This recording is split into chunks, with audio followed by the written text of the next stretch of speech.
വർണ്ണാഭമായ എക്സ്പോയ്ക്ക് പിന്നാലെ UAE മറ്റൊരാഘോഷത്തിലേക്ക് കടക്കുന്നു. പ്രവാസികളെ ഒന്നടങ്കം അമ്പരപ്പിലാഴ്ത്തി ആ സുദിനം വന്നെത്തിയിരിക്കുന്നു. നിമിഷങ്ങൾ ഓരോന്നായി എണ്ണിക്കാത്തിരിക്കുകയാണ് UAE ജനത. ഒപ്പം പ്രവാസികളെയും നെഞ്ചോട് ചേർക്കുന്ന വാർത്തയാണ് ഇപ്പോൾ പുറത്തു വരുന്നത്. നമസ്കാരം, പ്രവാസി മലയാളിയിലേക്ക് സ്വാഗതം.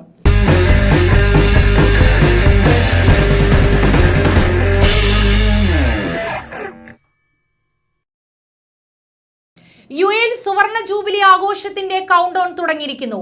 വിവിധ നാട്ടുരാജ്യങ്ങളായിരുന്ന പ്രവിശ്യകൾ ചേർന്ന് 1971 ഡിസംബർ 2-നാണ് 7 ഐക്യ അറബ് എമിറേറ്റ്സ് രൂപീകരിച്ചത്.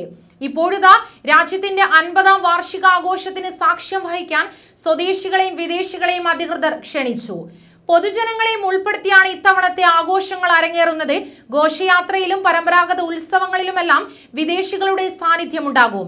രാജ്യത്തിന്റെ പതാകയ്ക്ക് കീഴിൽ ജനഹൃദയങ്ങൾ ഒന്നിക്കുമെന്ന് UAE വൈസ് പ്രസിഡന്റും പ്രധാനമന്ത്രിയുമായ ദുബായ് ഭരണാധികാരി Sheikh Mohammed bin Rashid Al Maktoum പറഞ്ഞു.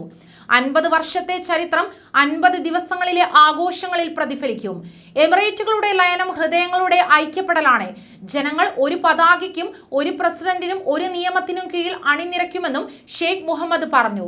രാജ്യത്തിന്റെ നേട്ടങ്ങളിൽ അഭിമാനത്തോടെയാണ് സുവർണ ജൂബിലി ആഘോഷിക്കുന്നതെന്ന് അബുദാബി കിരീടാവകാശിയും UAE ഉപസർവ സൈന്യാധിപനുമായ Sheikh Mohammed bin Zayed Al നെഹ്യാനും പറഞ്ഞു. ആഘോഷത്തിലേക്ക് UAE വസിക്കുന്ന 200-ലേറെ രാജ്യക്കാരെ ആഘോഷ കമ്മിറ്റി ക്രിയേറ്റീവ് സ്ട്രാറ്റജി മേധാവി ഷെയ്ഖ് അൽ ഖത്തബി ക്ഷണിക്കുകയും ചെയ്തു. സർക്കാർ, സ്വകാര്യ സ്ഥാപനങ്ങൾ, സ്കൂളുകൾ, സംഘടനകൾ എന്നിവരോടും സുവർണ ജൂബിലി ആഘോഷ പദ്ധതിയെ പിന്തുണയ്ക്കാൻ ആവശ്യപ്പെട്ടു. കൂടുതൽ വാർത്തകൾക്കായി ഈ ചാനൽ സബ്സ്ക്രൈബ് ചെയ്യുക.